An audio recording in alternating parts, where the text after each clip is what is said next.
আপনারা দেখছেন বাসারঘাট টেলিভিশনের প্রথম অংশের সংবাদ। প্রথমে যে সংবাদটি আমাদের কাছে এসেছে সেটা হচ্ছে ফুলগাজী মডেল প্যারেড হাই স্কুলের সাধারণ সম্পাদক রিজন মজুমদার ভাইকে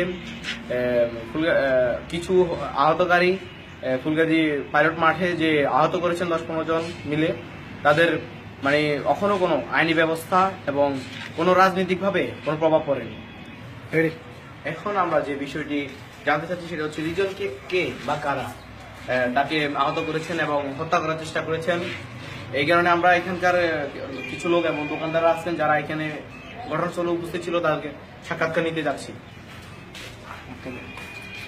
হ্যাঁ রকি, আমরা এখন উপস্থিত আছি এখানকার ফুলগাজী পাইলট স্কুলের সামনে যে একটা ক্যান্টিন আছে, এই ক্যান্টিন দোকানদার সাথে, যিনি সকাল 7টা থেকে 8টা পর্যন্ত, রাতের 8টা পর্যন্ত এখানে দোকানদারি করেন। ভাই, আপনাকে আমি একটা প্রশ্ন করতে চাই, সেটা হচ্ছে রিজন মজুমদারকে যখন দুর্বৃত্তকারীরা এখানে যখন মানে হত্যা করার চেষ্টা করেছে, তখন আপনি ওইখানে ছিলেন, উপস্থিত ছিলেন এখানে? আমি আসলে কিছুক্ষণ আগে ঘটনাটা ঘটছে, শুনছি উনাকে হামলা করছে, এরকম শুনছি। তো এখানে মানুষ কি বলা বলি করতেছে, মানে কে বা কারা এই ঘটনাটা করতে পারছে? এটা মোবাইলটা এটা ওনাদেরকে আমার অপরিচিত লোক, কয়েকগুলো লোক আসছে হামলা করছে। হ্যাঁ, আসলে রকি, আমরা যেটা বুঝছি সেটা হচ্ছে এখানে আয়ুব ভাই মানে ক্যান্টিনের মালিক, উনি অবশ্য কিছু জানেন না। আমরা সামনে কিছু দোকান, আমরা এখন উপস্থিত হয়েছি ফুলগাজী মডেল প্যারেড হাই স্কুলের সভাপতি জাহিদ হাসান রকির কার্যালয়ে। অনেক কষ্টের পর আমরা ওনার সাথে সাক্ষাৎকার নেওয়ার জন্য এসেছি।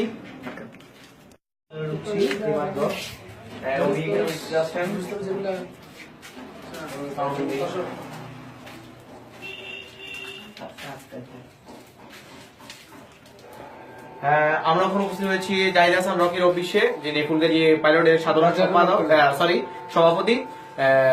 রিজন মজুমদারকে কে বা কারা ফুলগাজী পাইলট মাঠে আহত করেছেন এবং যারা ওনার উপরে মানে দুর্বৃত্তরা যারা হামলা করেছেন, এটা কেন করেছেন? মানে আপনাদের দলীয় কেউ নাকি কোনো বহিরাগত লোক? আমি এই কথা জানার জন্য আপনার কাছে এসেছি। আসলে আমি তো কিছুদিন মানে দেশের বাইরে ছিলাম। জি, কিছুদিন আগে মানে 2 দিন আগে দেশে আসলাম। আসার পরে শুনলাম আসলে এটা দলের মানে বিরোধী দলেরই কাজ। আসলে আমার দলের লোকেরা তো আর এটা হতো না, আশেপাশে জনগণ দেখেছে। তো সমস্যায় আমরা ছাত্রলীগ তো বসে থাকবো না, মানে পাল্টা জবাব তো দিব। হ্যাঁ সেটা তো অবশ্যই। আর এই বিষয়টা আমার কিছুক্ষণ আগে কথা হয়েছে এই ব্যাপারে। এটা সমস্যা নাই, আসতেছে কিছুক্ষণ মধ্যে ফুলগাজী, আমরা যাব ওইখানে, বিক্ষোভ মিছিল হবে কিছুক্ষণ পরে। তারপর মানববন্ধন তো চলতেছে, হরতাল অবরোধ এগুলো তো চলবে। আসলে আমি ঠিক আছে, আপনার কথা ঠিক আছে, যেগুলো ছাত্রলীগ কর্মী, ছাত্রলীগের গায়ে হাত দেওয়া মানে আপনাদের গায়ে হাত দেওয়া, সেটা তো আমি জানি। তো ফুলগাজী সদর ইউনিয়ন ছাত্রলীগের উনি একজন সাধারণ সম্পাদক, হ্যাঁ আপনার সহযোদ্ধা, এবং এখানে উপস্থিত আছেন ফুলগাজী পাইলটের যিনি সাংগঠনিক সভাপতি সাইফুল ভাই। আমরা ওনার কাছ থেকে ওনার সহযোদ্ধার যে রিজন মজুমদারকে যে আহত করেছেন সেই বিষয়ে উনিও কিছু বলবেন। আমরা জানাচ্ছি।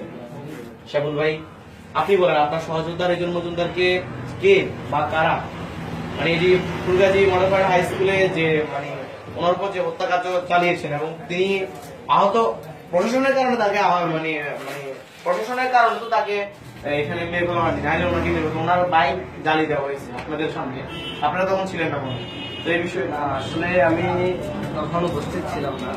বড় ভাই যখন মালয়েশিয়া চলে গেছিল, তো আমি তো বড় ভাই আসলে বড় ভাইয়ের সাথে সময় দিই। জি, তো বড় ভাই মালয়েশিয়া চলে যাওয়ার পরও আমি একটু কাজে বিজি ছিলাম। এই রিজন আসছিল স্কুল গেটে, তো এটা আমি শুনছি, আমি তো ছিলাম, দেশে ছিলাম।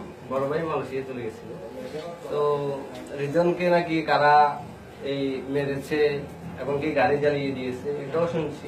শোনার পরে আমি সাথে সাথে আসার পর দেখতেছি রিজনকে হসপিটাল নিয়ে যাওয়া হয়েছে।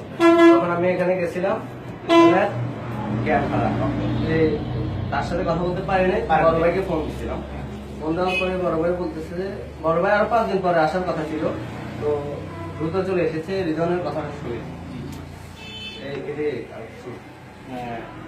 আমরা এখন আসলে আমরা একটা জিনিসই বুঝতে পেরেছি যে নিজ দলীয় কোন নেতা নেতৃত্ব এবং নেতাবৃন্দরা কেউ এই কাজটি করিয়েছে বিরোধী দলীয় নেতারা এবং এখানে রিজন মজুমদার এখন হসপিটালে আছে এবং তার আমরা শুনেছি, আমাদের কাছে খবর আছে যে ওনার জ্ঞান ফিরেছে। আমরা কিছুক্ষণ পরেই ওনার সাথে সাক্ষাৎকার নিব।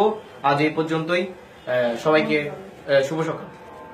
হ্যাঁ, আমরা এখন উপস্থিত হয়েছি ফুলগাজী মডেল ফরেস্ট হাই স্কুলের সাধারণ সম্পাদক রিজন মজুমদারের সামনে। উনি এখন আহত অবস্থা আছেন। ওনার থেকে আমরা শুনবো ওনাকে কে বা কারা এই হত্যার চেষ্টা করেছেন এবং আজকের এই অবস্থার জন্য কারা এবং কে দায়ী। ভাইয়া, আপনি তো আপনার সাথে কি ফুলগাজী বাজারের এবং কোন বিশিষ্ট নেতাবৃন্দদের সাথে কোনো কথা কাটারি বা মনোমালিন্য হয়েছিল? আমাকে যারা আক্রমণ করেছিল তারা সম্পূর্ণ বিরোধী দলের নেতা কর্মীরা, তারা 10-12 জন এসে আমাকে অতর্কিত হামলা চালায় এবং আমাকে কুপিয়ে এবং মাথাতে ইট মেরে জখম করে। তারপর তারা আমার হুন্ডাতে আগুন ধরিয়ে দেয়। তখন আপনার দলের কে সাইফুল ভাই ছিল তখন অন্য জায়গায় ঘুরতে গেছে। তারপর আজকে আমাদের এমপি সাহেব আসবে এবং অন্যান্য চেয়ারম্যানরাও আসবে, তারা বসে এটা তো আপনার যে এখন আপনাকে যে আহত করেছে, যার কারণে এখন ফুলগাজী সদরে হত্যা চলছে, অবরোধ চলছে এবং ছাত্র